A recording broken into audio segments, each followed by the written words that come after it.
Assalamualaikum warahmatullahi wabarakatuh. Kembali lagi dengan saya Ilham Rena Istina, NIM 018 dari PGSD kelas 3A.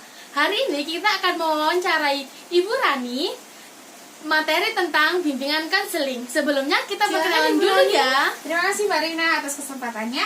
Perkenalkan, nama saya Ilham Rani Infantrini, guru SDN Tulus Rejo 3. Saya di sini menjadi guru kelas 5. Insya Allah siap atas beberapa pertanyaan mengenai bimbingan dan konseling di SD. Langsung saja ke wawancaranya. Check this out. Langsung ke pertanyaan yang pertama ya. Di sini kita akan sedikit membahas tentang bimbingan konseling yang ada di sekolah dasar ya. Ibu Rani, bagaimana nih bimbingan konseling yang ada di SDN Tulus Rejo 3 Kota Malang? Seperti yang kita tahu kan, kalau di SMP, SMA pasti ada guru sendiri yang mengawasi itu. Nah, kalau di SD ini bagaimana ya, Bu? Oke, begini ya Mbak Rina, bahwasanya di SD bimbingan konseling itu sendiri dilakukan oleh guru kelas. Jadi guru kelasnya, kalau guru kelas 1 ya mengawasi bimbingan konseling untuk kelas 1, kelas 2 juga begitu, kelas 3, 4, 5. Jadi bimbingan konseling dilakukan oleh guru itu sendiri. Nah, proses BK di SD itu memang berbeda dengan SMP SMA.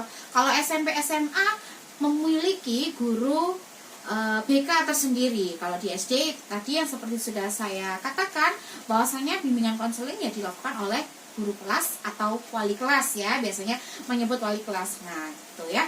Terus kalau di SD kami itu akan dibuat ruangan tersendiri khusus BK. Jadi walaupun dengan guru kelas, tapi lebih nyaman ada ruang bimbingan konseling sendiri. Jadi bimbingan konseling di ruang yang tersendiri khusus untuk siswa yang memang butuh bimbingan konseling. Begitu. Wah, sangat bagus ya. Ada ruangan tersendirinya. Seperti yang kita tahu kalau di SD biasanya kan mungkin cuma bicara di ruang guru, tapi kalau di ruang guru kan kurang rahasia, karena seperti kita tahu sifat bimbingan konseling sendiri ini memiliki asas kerahasiaan, di mana setiap orang tidak boleh mengetahui apa yang kita konselingkan kepada konselornya. Oke, betul sekali tuh Mbak Rina mengenai asas kenapa harus disediakan ruang BK tersendiri walaupun itu dengan guru kelas. Karena satu, asas kerahasiaan. Kita harus benar-benar merahasiakan masalah ataupun apa yang memang mereka ingin ceritakan kepada kami. Kami sendiri sebagai guru tidak hanya menjadi guru yang harus marah kalau memang siswa ini atau peserta didik ini memiliki masalah. Harusnya kita menjadi sahabatnya. Jadi kita tahu agar mereka juga nyaman. Satu, asas kerahasiaan. Kita harus menjaga rahasia permasalahan atau cerita dari peserta didik. Yang kedua, kita juga harus sukarela mendengarkan apa sih masalah, apa sih yang mereka pendam. Nah, itu juga termasuk asas yang ada di bimbingan konseling itu sendiri. Yang ketiga juga ada asas keterbukaan. Kenapa harus terbuka? Karena anak ya mau bercerita itu ya harus berarti dia sudah terbuka dengan kami. Nah, kami sebagai guru atau pendidik harusnya wow, ternyata dia bisa terbuka. Itu juga termasuk asas bimbingan konseling begitu. Jadi kalau saya lihat berarti peserta didiknya bisa lebih percaya diri ya, Bu? Ya, percaya diri untuk bertanya ataupun menceritakan apapun yang mereka rasakan ketidaknyamanan atau permasalahan seperti itu. Kalau biasanya nih Bu, kan kalau di SMP, SMA kan anak-anak ini kalau peserta didik kan agak sedikit tertutup ya, Bu. Tapi kan kalau di SD kan anak kayak lebih, Bu saya ini loh Bu ada anak gini. Ya. Itu jadi lebih tertantang gitu loh, iya, Bu. tapi itu sendiri juga tergantung anaknya nyaman nggak sih sama guru. Ada kadang anak yang SD pun nggak nyaman sama gurunya. Mungkin gurunya yang memiliki face yang sangat menyeramkan, galak, akhirnya anak itu nggak bisa terbuka. Jadi kita sebagai peserta didik, mungkin Mbak Rina nantinya menjadi seorang pendidik ya. Maaf, tadi saya ngomong peserta didik. Jadi kita nanti sebagai pendidik harusnya memang ya memasang wajah yang membuat mereka nyaman. Berarti lebih ke friendly ya, Bu? Yes, friendly. Selanjutnya kalau permasalahan-permasalahan yang sering muncul itu biasanya berkaitan dengan apa ya, Bu? Kalau permasalahan, karena ini tarafnya masih SD ya, permasalahan tuh seperti mungkin tuh satu, datang terlambat. Iya, Bu, ya benar. Walaupun karena ini sudah pandemi hampir 2 tahun ya, datang terlambat karena merasa kalau di rumah belajar ya sesuka mereka. Kadang jam 7, jam 6 baru bangun. Nah, kalau sekarang mereka PTM akhirnya datangnya karena jam 6 baru bangun, Terlambat. ada beberapa kegiatan yang belum dia lakukan, akhirnya terlambat. Terus yang kedua, tidak mengerjakan tugas. Karena satu, misalkan nih PTM, Iya. kita menerangkan materi, kita berdiskusi di kelas, akhirnya tugas dibawa pulang, lupa, besok tidak mengerjakan. Itu juga termasuk harus kita beri bimbingan konseling. Terus selanjutnya ada lagi masalah pribadi peserta didik. Masalah tidak hanya dari mereka, mungkin dari temannya, merasa nyaman nggak anak ini berteman dengan si A, si B, atau walaupun kelihatannya mereka itu happy, senang, gembira berada di lingkungan itu, tapi ternyata dia tidak nyaman sebenarnya dengan temannya. Itu kita harus bisa melihat, atau kenapa anak ini kok berubah atau bagaimana, itu kita juga harus segera menangani itu.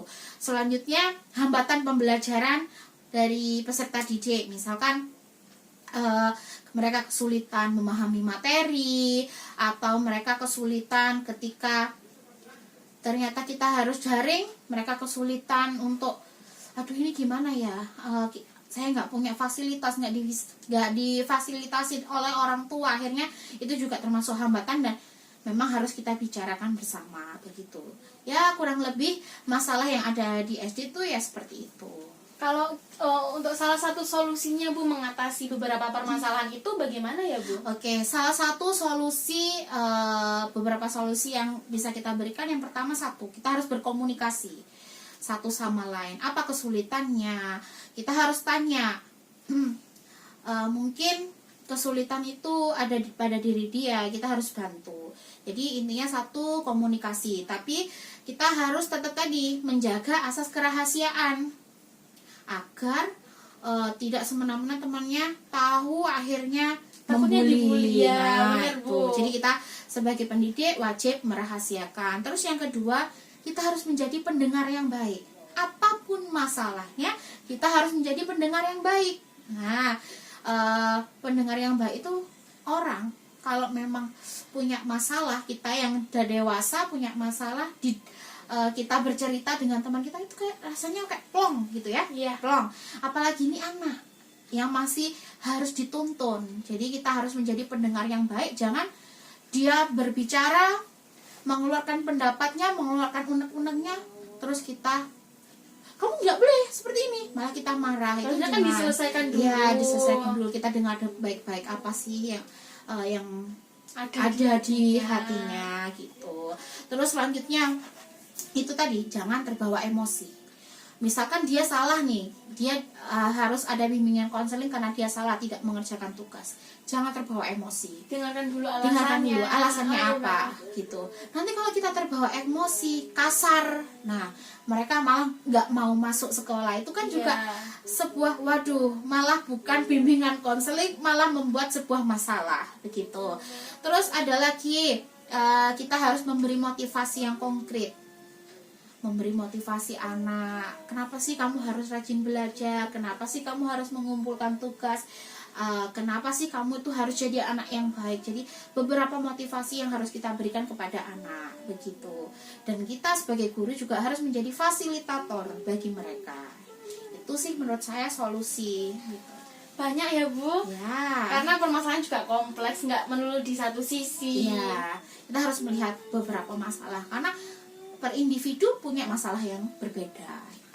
Berarti bidangnya ini, bimbingan konselingnya ini lebih mengarah ke semuanya ya, Bu ya. Pribadi bisa, sosial nih bersama temannya, orang tua, bahkan mereka ada yang sedikit menceritakan tentang orang tua kepada kita. Itu ya udah, mungkin mereka tidak nyaman, mereka takut berbicara dengan orang tua, ya itu berbicara dengan kita, bercerita dengan kita, itu juga termasuk bidang sosial Iya. gitu. Kalau untuk bidang akademik nih, Bu, sepertinya kan kita tahu kalau kan untuk kelas-kelas tinggi biasanya sudah memikirkan untuk saya akan masuk di sekolah ini meskipun sekarang zonasi, Ya. tapi kan ada jalur yang lewat rapot juga. Bisa. Apakah mereka juga mengkonsulkan masalah akademi ini? Bu? Ya, tidak hanya anak siswanya, orang tuanya juga mengkonsultasikan kepada kami bahwasanya pembelajaran itu ya itu tadi nilai seperti itu. Ini kenapa Bu? Nilainya seperti ini. Harusnya anak saya itu kalau misalkan mau masuk negeri pakai nilai rapot nggak seperti ini. Kita ya namanya guru ya. Oh oke, seperti ini Bu, kita selesaikan. Dari mana? Kenapa nilainya hanya segini? Ini Bu runtutannya. Kan ada kriterianya juga. Kriteria gitu. Jadi akademik ya, sosial ya, individu ya. Kalau bidang karir masih belum ya, karena Iya. ini masih di SD gitu. Kalau karir mungkin SMA atau SMP juga bisa. SMP, ya, SMP karena- mau SMA atau SMK. Iya. Nah, kalau di SD karena jenjang selanjutnya SMP mungkin untuk karir ya mungkin sekedar mereka mempunyai cita-cita apa, hanya itu yang mereka ceritakan. Baik Bu. Kalau orientasi bimbingan konseling ini lebih ke perseorangan, permasalahan atau perkembangannya atau Ketiganya itu saling terkait kalau menurut saya. Selain perseorangan, permasalahannya apa, perkembangan dari masalah tersebut bagaimana, kita harus tahu. Begitu. ada nggak Bu cerita-cerita yang mungkin kita nggak sebut namanya, kita Ya. sebutkan garis besar ceritanya Ya. saja. Ada nggak Bu? Pasti, tapi kita tidak bisa menyebut nama, tidak bisa menyebut si A, si B gitu. Pasti kita untuk pembelajaran teman-temannya kita menceritakan itu, tetapi maaf, nggak boleh langsung menunjuk si A, si B, tidak. Jadi untuk pembelajaran juga sebenarnya masalah-masalah tersebut juga untuk pembelajaran teman-temannya.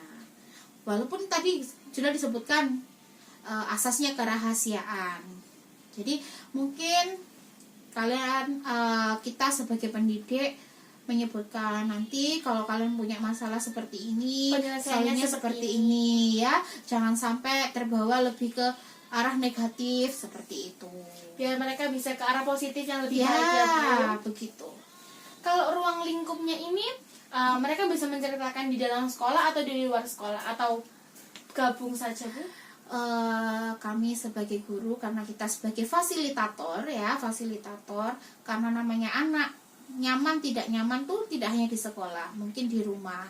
Sempat dulu, bukan di sekolah ini ya, waktu itu saya pernah menangani anak yang memang ada masalah dengan orang tua. Itu kan sudah di luar sekolah sebenarnya, tetapi karena masalah di luar sekolah ini akhirnya menghambat pembelajarannya di sekolah. Nah, otomatis kan harus menangani keduanya. Kita mempertemukan orang tuanya, kita bertemu dengan anaknya, kita gabung.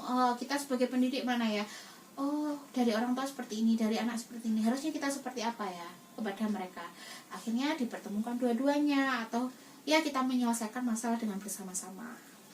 Peran orang tua juga sangat penting ya Sangat Bu? penting sekali menurut saya, memang sangat-sangat penting karena anak belajar di sekolah kalau sekarang cukup 6 jam pembelajaran atau 3,5 jam atau 4 jam gitu ya. Di rumah sudah tanggung jawab orang tua. Kalau guru sebagai guru BK, sebagai guru kelas tidak bisa bekerja sama dengan baik dengan orang tua, maka anak ini kasihan begitu. Kalau layanan-layanan bimbingan konseling ada di sekolah SDN Tulus Rejo 3 bagaimana Bu? Atau apa saja layanan pendukungnya? Ya, layanan gitu tadi ya. Satu, kita sebagai Ruang. Oh, sebagai fasilitator. fasilitator ya, guru sebagai fasilitator. Next, kelanjutan kita akan buat ruang khusus untuk BK. Jadi siapapun misalkan guru kelas 1 ada masalah dengan anak kelas 1 mau menyelesaikan di ruang BK. Karena kan nggak enak juga kalau di ruang guru. Nanti semua guru tahu. Nanti asas kerahasiaannya nggak bisa terjaga. Itu maksud dari kenapa harus ada ruang BK tersendiri. Gitu. Nah, kita ke pertanyaan yang terakhir ya Bu Rani. Ya. Kegiatan pendukung apa sih yang ada di sekolah SDN Tulus Rejo 3 Malang dalam mencapai keberhasilan dalam bimbingan konseling? Yaitu tadi mengenai bimbingan konseling ya. kegiatan apa yang mendukung. Satu, kita secara berkala melakukan konseling kepada beberapa siswa yang memang benar-benar membutuhkan kegiatan konseling tersebut. Jadi kegiatannya nggak hanya karena ada masalah, tidak. Jadi secara bertahap, berkala. Itu saja. Terima kasih ya Bu Rani. Sama-sama. Semoga Mbak ilmu yang Ina. diberikan dan informasi yang diberikan dapat berguna bagi saya dan teman-teman semuanya. Terima kasih, sama-sama. Semoga apa yang saya berikan sedikit informasi ini bisa bermanfaat. Itu saja. Nah, teman-teman, pesan dari saya, apabila ada cerita atau ada masalah, ceritalah kepada orang terdekat. Jangan sampai kalian mengambil hal-hal ke arah negatif. Sampai jumpa!